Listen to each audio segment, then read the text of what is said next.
Hello बच्चों, कैसे आप सब लोग। उम्मीद करता हूँ पेपर बढ़िया ही हुआ होगा आज का सीएफएम का। आज का पेपर जैसे जैसे मैंने आपको कहा था एग्जैक्टली वैसे ही आया है। ठीक है, पेपर एवरेज या अबव एवरेज कह सकते हो, पेपर अच्छा था। ठीक है, जो बच्चा पढ़ के गया है बड़े ही आराम से, जैसे जैसे अगर आपने मेरे को फॉलो किया है तो उम्मीद करता हूं आपका पेपर बड़े ही आराम से 60-70 प्लस ही आएगा। मैं आपको जो जो मैंने बातें बोली थी वो सारी सारी आपको दिखा देता हूं कि मेजोरिटी पोर्शन, ऑलमोस्ट सारा पेपर वही आया है जो मैंने आपको बोला था। सबसे पहले मैं बात करूंगा जो हमारा सेकंड यूनिट है, फाइनेंशियल मैनेजमेंट। फाइनेंशियल मैनेजमेंट में मैंने आपको बोला था कि working capital last time long question आया गया है, इस बार आने के चांसेस ना के बराबर है। इस बार मैंने आपको बोला था दो चैप्टर में से क्वेश्चन आ सकता है, एक कॉस्ट ऑफ कैपिटल या फिर कैपिटल बजटिंग। तो लीजिए, पहला क्वेश्चन जो आया हुआ है वो हमारा कॉस्ट ऑफ कैपिटल का आया हुआ है। ये आपके सामने ही है। इस टाइप का क्वेश्चन मैंने आपके साथ पीडीएफ भी शेयर की हुई है। ठीक है जी। तो ये आपके साथ सेम वही book value proportion, market value proportion के अकॉर्डिंगली हमें क्या निकालना था, कॉस्ट ऑफ कैपिटल निकालना था। ठीक है, ये कितने नंबर का था, कॉस्ट ऑफ कैपिटल 10 नंबर का निकालना था। उसके बाद मैंने आपको बोला था डिविडेंड पॉलिसी और लीवरेज के दो छोटे छोटे क्वेश्चन आएंगे। आपके सामने ही है। इसी क्वेश्चन के अंदर ही एक्चुअली में आपको कंफ्यूज करने के लिए कि 20 नंबर का क्वेश्चन है, नहीं, ये देखिए बिल्कुल डिफरेंट पॉइंट है। यहाँ पर कंपनी ने सेल दी हुई है, वेरिएबल कॉस्ट दी हुई है, फिक्स कॉस्ट दी हुई है। ठीक है, तो सिंपल उन्होंने पूछा है ऑपरेटिंग, फाइनेंशियल और कंबाइंड लीवरेज। 5 नंबर की लॉटरी लगी हुई है आपकी। 10 नंबर का पहले आसान सा था, 5 का ये, और 5 नंबर का डिविडेंड पॉलिसी का थ्योरी आ गया। Company also intended to know the market price of the equity share at the end of the current year using Miller Modigliani approach along with the citing the assumptions of the theory।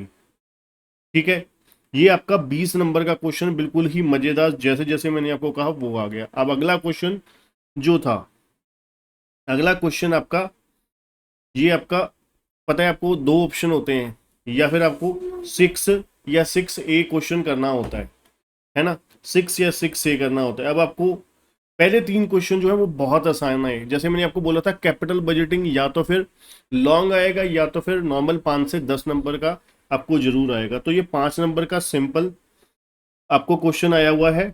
किसके ऊपर है, यहाँ पर आपको simply बताना है। ये आपकी इनफ्लो दे रखी है और उसके बाद टारगेट रिटर्न रिस्क प्रीमियम दे रखा है। ठीक है, और ऑप्शन एम और N 7% for investment, option N. ठीक है, तो हमें बताना है कि कौन सी इन्वेस्टमेंट बढ़िया है।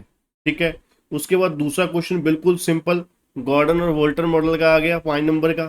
तीसरा क्वेश्चन इन्वेंट्री मैनेजमेंट का जो मैंने आपको बता रखा था वही क्वेश्चन आया हुआ है। ठीक है, तो कुल मिला के 35 नंबर के पेपर में तो आपको कोई किसी तरीके की दिक्कत 1% भी नहीं हुई होगी, उम्मीद करता हूँ।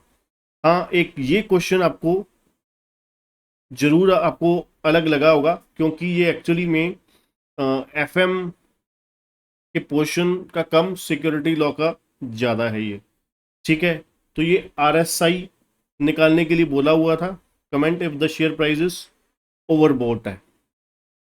ठीक है, हाँ, ये क्वेश्चन आप कह सकते हो जो आपका सिक्योरिटी लॉ का सीएमएसएल का इधर आया हुआ है।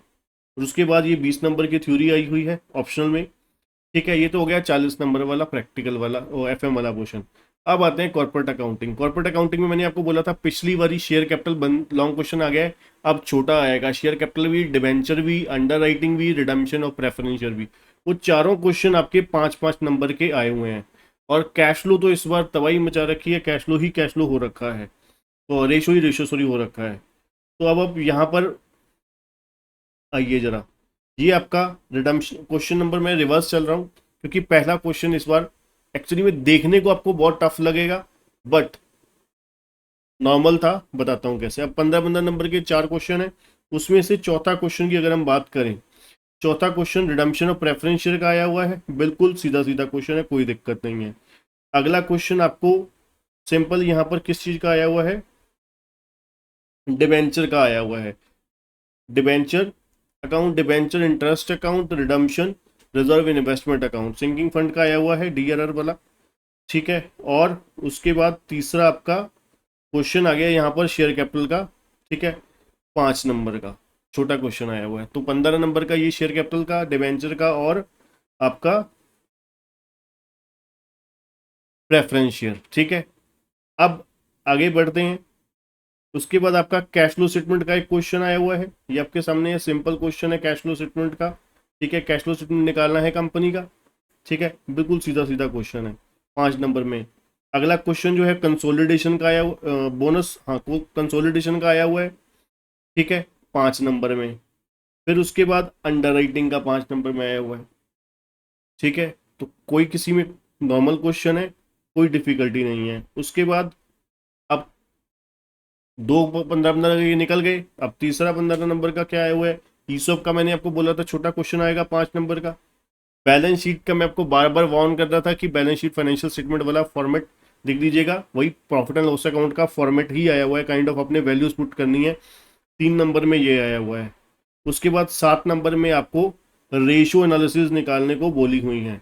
ये बैलेंस शीट दे रखी है आपको इनकम्प्लीट, बैलेंस शीट दे रखी है इनकम्प्लीट, और आपको क्या क्या पूछा हुआ है, आपको सिंपली पूछा हुआ है ये जो मिसिंग फिगर्स हैं उसको फिल करना है आपको, ठीक है जी। Calculate the above balance sheet, ठीक है।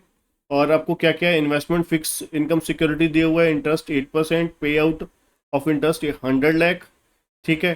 तो इस इंफॉर्मेशन को यूज करते हुए रेशियोज, इन्वेंट्री टर्नओवर रेशियो दे रखी है, सीओजीएस दे रखा है, इन सबको इन्फॉर्मेशन को यूज करते हुए जो आपकी मिसिंग फिगर्स है उसको फिल करना है, ठीक है। अब ये आपके सामने दूसरा क्वेश्चन आपका हो गया कंप्लीट। अब बात करते हैं, अब आपको एक लॉन्ग क्वेश्चन आया हुआ है, ठीक है, 15 नंबर में। 15 नंबर में क्या क्या है ध्यान से देखिएगा। एक तो आपको ये बहुत लंबी चौड़ी एक इंफॉर्मेशन दे रखी है, आपको केस स्टडी टाइप दे रखा है, बैलेंस शीट दे रखी है, इनकम स्टेटमेंट सॉरी। उसके बाद आपको पूछा गया है, साथ में आपको ये इंफॉर्मेशन भी दे दी, ठीक है। यहां पर आपको inventory turnover ratio, average collection period ये पूछा हुआ है। उसके साथ आपको P&L भी बनाने को बोला हुआ है, और ओनर्स कैपिटल बनाने को, return on equity, DU point analysis के अकॉर्डिंगली। मतलब आप कह सकते हो, अगर आप इसको देखें ये अनएक्सपेक्टेड था। बाकी कुल मिला के अगर आप देखो 85 मार्क्स का पेपर बिल्कुल नॉर्मल था, कहीं कोई डिफिकल्टी नहीं है। पहले 15 नंबर में भी आप कह सकते हो 10 नंबर का आपको आता होगा।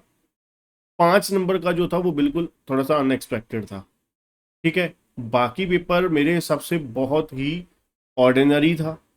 आपके आराम से 90 में से बड़े आराम से 60 मार्क्स बनते हैं, क्योंकि अगर आप काउंट करें, लीवरेज का बहुत आसान था, डिविडेंड पॉलिसी का बहुत आसान था, कॉस्ट ऑफ कैपिटल का बहुत आसान था, रिडम्पशन ऑफ प्रेफरेंस शेयर का बहुत आसान था, कैश फ्लो का बहुत इजी था, रेशो का बहुत इजी था, अंडर राइटिंग का बहुत इजी था, ठीक है। इन्वेंट्री का बहुत इजी था 5 नंबर के। मतलब अगर आप 5 इकट्ठा करने बैठे तो आपके 60 में से कम 50 तो वही पोर्शन में से ही बन जाएंगे, ठीक है। कोई क्वेश्चन टेक्निकल नहीं था एक्सेप्ट क्वेश्चन नंबर 1।